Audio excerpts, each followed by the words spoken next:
Chapter number 5, Principles of Inheritance and Variation. Have you ever wondered why an elephant always gives birth to only baby elephant and not to some other animal? Or why a mango seed forms only a mango plant and not any other plant? Given that they do, are the offspring identical to their parents? Or do they show differences in some of their characteristics? Have you ever wondered why siblings sometimes look so similar to each other or sometimes even so different? There are several related questions are dealt with scientifically is in a branch of biology known as genetics. This subject deals with the inheritance as well as variation of characters from parents to offspring. Inheritance is a process by which characters are passed on from parents to progeny. It is the basis of heredity. Variation is the degree by which progeny differs from their parents. Human knew from as early as 8000 to 1000 BC that one of the causes of variation was hidden in sexual reproduction.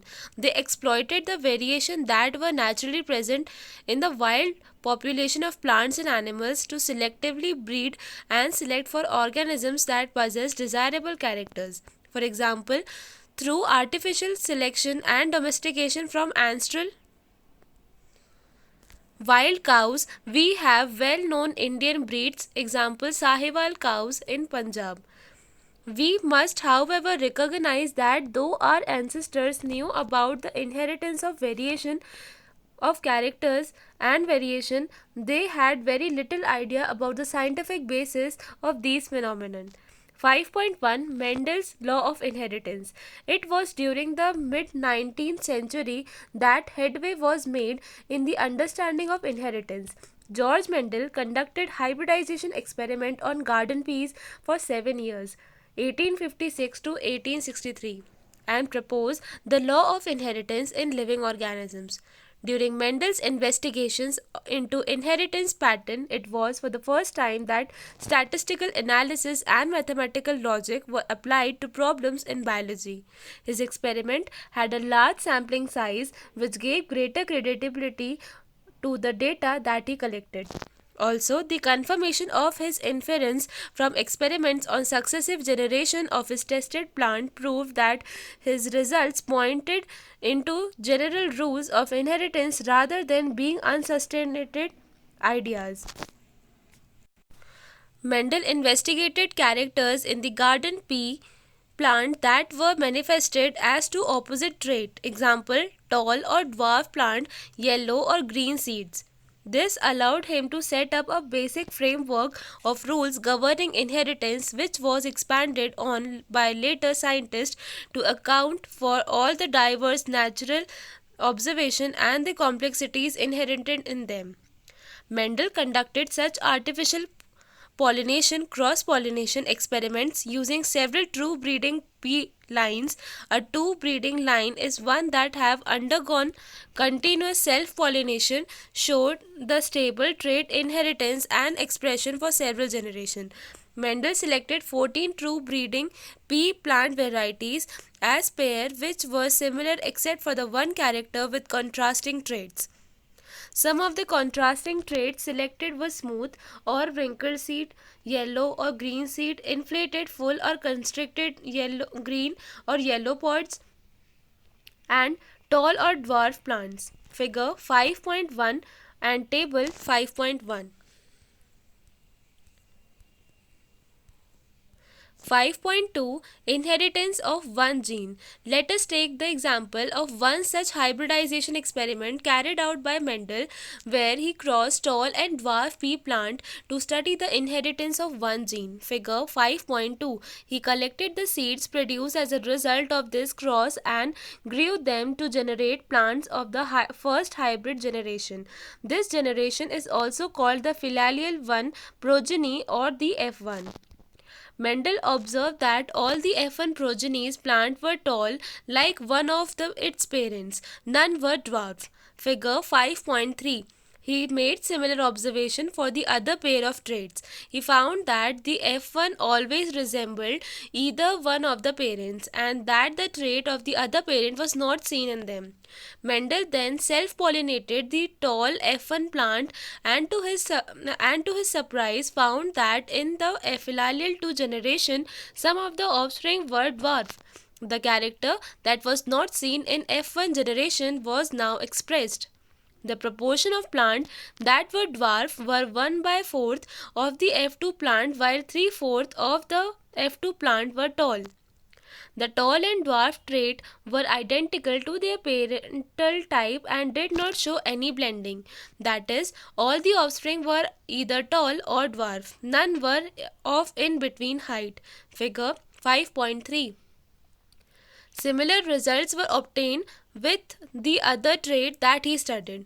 Only one of the parental trait was expressed in the F1 generation, while at the F2 stage both the traits were expressed in the proportion 3:1. The contrasting traits did not show any blending at either F1 or F2 stage. Based on these observations, Mendel proposed that something was being stably passed down unchanged from the parents to offspring through the gametes over successive generations. He called these things as factors. Now we call them as genes. Genes, therefore, are the unit of inheritance. They contain the information that is required to express a particular trait in an organism. Genes which code for a pair of contrasting traits are known as allele. That is, they are slightly different forms of the same gene. If we use alphabetical symbol for each gene, then the capital letter is used for the trait expressed as at the F1 stage and the small alphabet for the other trait. For example, in case of a character of height, capital T is used for the tall trait and small t for the dwarf, and capital T and small t are allele of each other. Hence, in a plant, the pair of alleles for the height would be capital T, capital T small t, or small t. Mendel also proposed that in a true breeding tall or dwarf pea variety, the allelic pair of gene for height are identical or homozygous. That is, capital T and small t respectively. Capital T and small t are the genotype of a plant, while the descriptive term tall and dwarf were the phenotype. What then would be the phenotype of a plant that had a genotype capital T small t?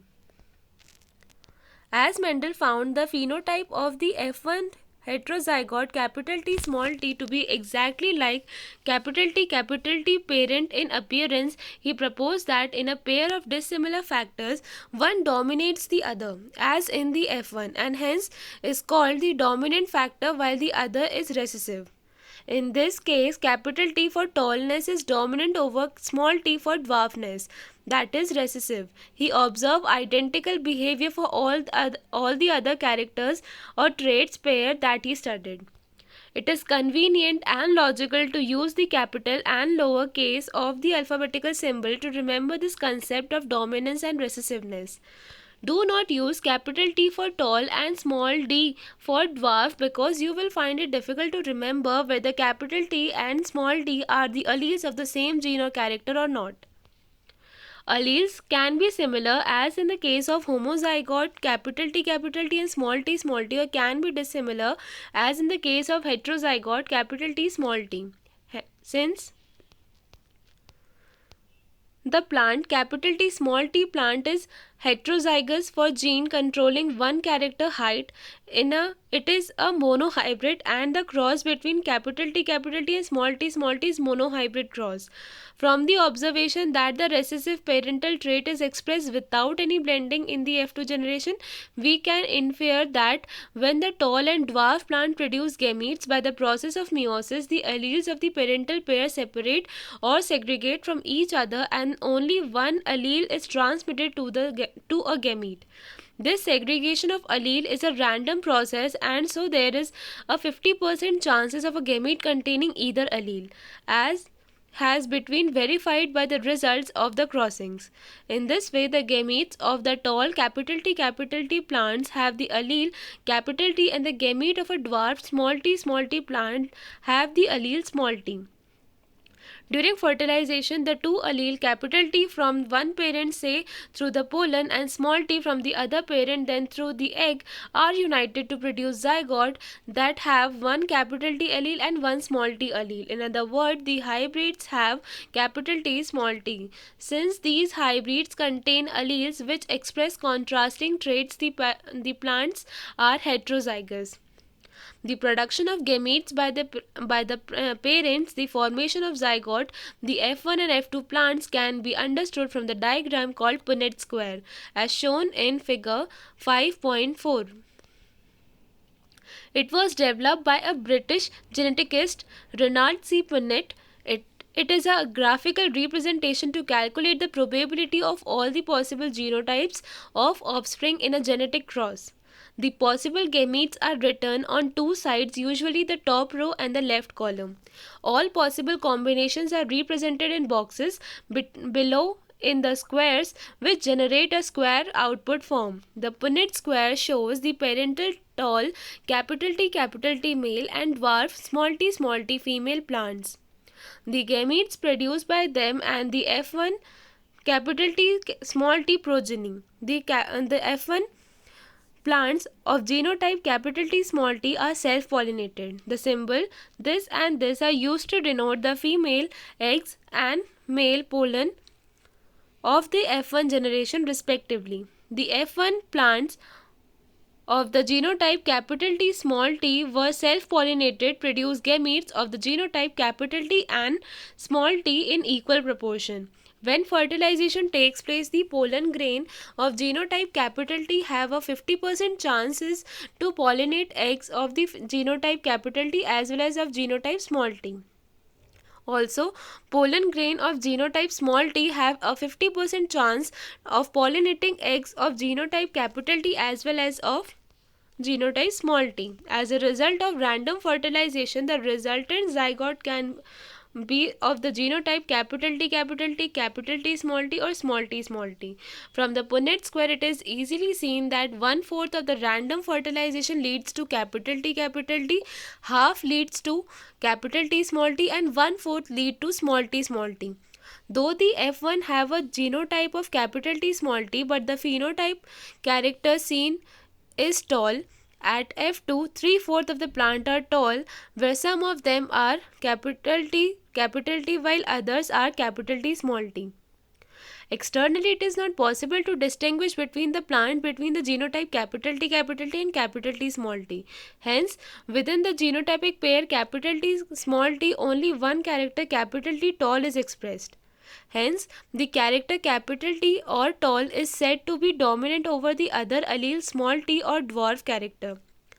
It is thus due to this dominance of one character over the other that all the F1 are tall, though the genotype is T small t.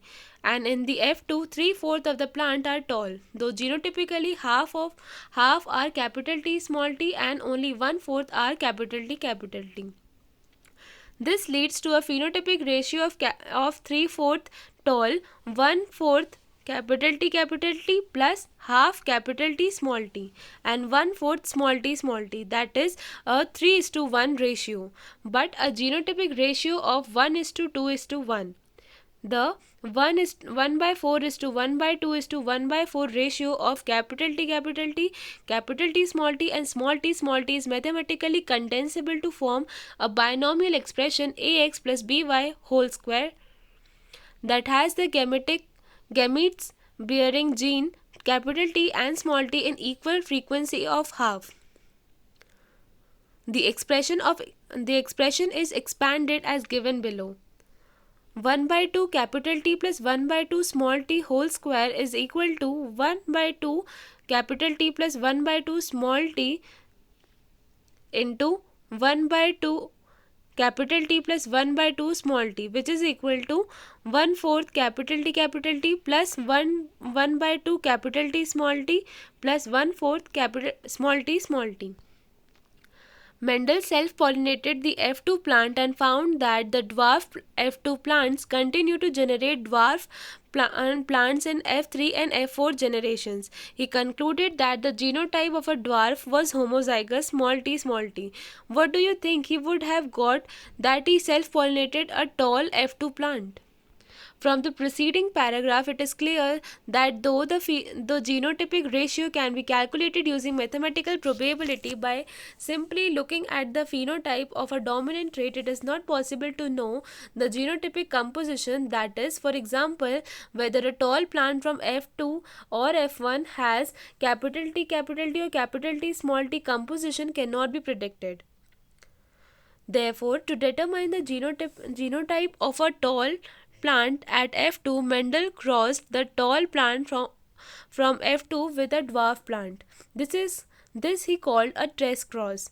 In a typical test cross, an organism pea plant here showing a dominant phenotype and whose genotype is to be determined is crossed with the recessive parent instead of self-crossing. The progenies of such a cross can easily be analyzed to predict the genotype of the test organism. Figure 5.5 shows the result of typical test cross where violet color flower W is dominant over white color flower small w. Using Punnett square, try to find out the nature of offspring of a test cross. What ratio did you get? Using the genotype of this cross, can you give a general definition for a test cross? Based on his observation on monohybrid crosses, Mendel proposed two general rules to consolidate his understanding of inheritance in a monohybrid crosses. Today, these rules are called the principles or laws of inheritance. The first law or law of dominance and the second law or law of segregation. 5.2.1 Law of Dominance. Characters are controlled by discrete unit called factors. Second, factors occur in pair. Third, in a dissimilar pair of factor, one member of the pair dominates dominant, the other recessive. The law of dominance is used to explain the expression of only one of the parental characters in a monohybrid cross in the F1 and the expression of both in the F2. It also explains the proportion of 3:1 obtained at the F2. 5.2.2 Law of Segregation. This law is based on the fact that the alleles do not show any blending and that both the characters are recovered as such in the F2 generation, though one of these is not seen at the F1 stage. Though the parents contain two alleles during gamete formation, the factors or alleles of a pair segregate from each other such that a gamete receives only one of the two factors. Of course, a homozygous parent produces all gametes that are similar, while a heterozygous one produces two kinds of gametes, each having one allele with equal proportion. 5.2.2.1 Incomplete dominance. When experiments on P were repeated using other traits in other plant, it was found that sometime the F1 had a phenotype that did not resemble either of the two parents and was in between the two. The inheritance of flower color in a dog flower, snapdragon or Ariantum species is a good example to understand incomplete dominance. In a cross between true breeding red flowered RR and true breeding white flowered r, the F1 capital R small r was pink. Figure 5.6. When the F1 was self-pollinated, the F2 resulted in a ratio of 1 capital R red is to 2 capital R pink is to 1 small r white. Here, the genotypic ratio were exactly as what we expect in any Mendelian monohybrid cross, but the phenotypic ratio had changed from the 3:1 dominant is to recessive ratio. What happened was the capital R was not completely dominant over small r, and this made it possible to distinguish capital R as pink from capital R red, and small r white. Explanation of the concept of dominance. What exactly is dominance? Why are some alleles dominant and some recessive? To tackle these questions, we must understand that what a gene does. Every gene, as you know by now, contains the information to express a particular trait.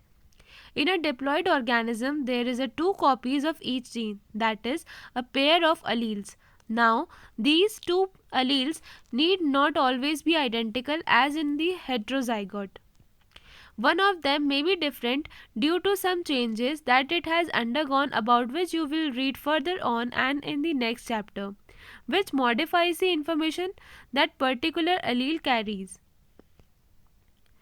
Let's take an example of the gene that contain the information for producing an enzyme.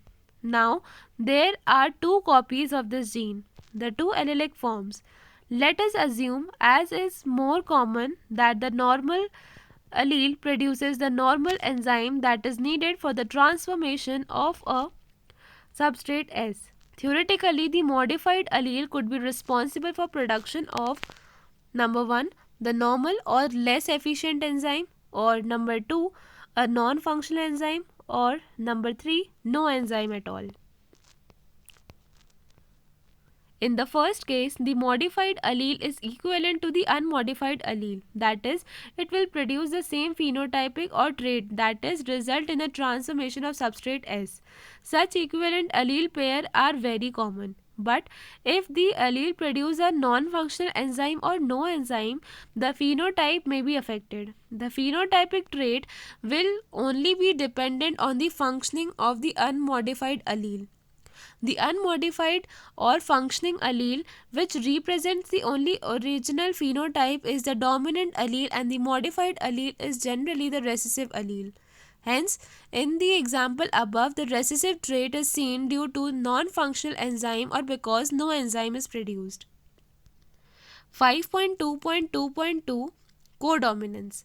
Till now, we are discussing crosses where the F1 resembled either of the two parents' dominance or was in between incomplete dominance. But in the case of codominance, the F1 generation resembled both parents. A good example is different type of red blood cells that determine ABO blood grouping in human beings. ABO blood groups are controlled by the gene I. The plasma membrane of the red blood cell has sugar polymers that protrude from its surface, and the kind of sugar is controlled by the gene.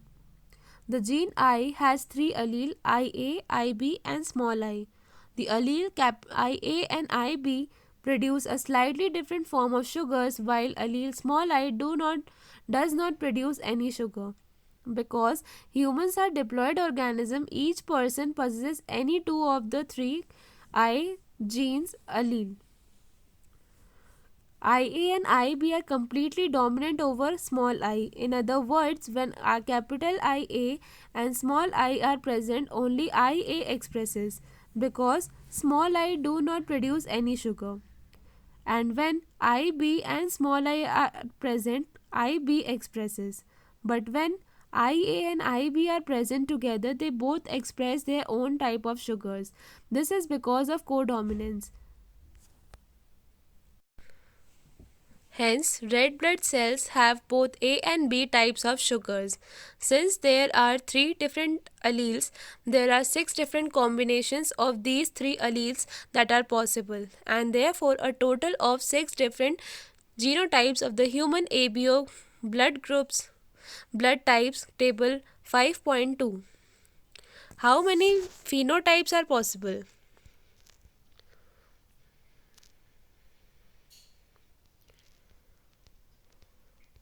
Do you realize that the example of ABO blood grouping also provides a good example of multiple alleles? Here you can see that there are more than 2, that is 3 alleles governing the same character. Since in an individual only 2 alleles can be present, multiple alleles can be found only when population studies are made.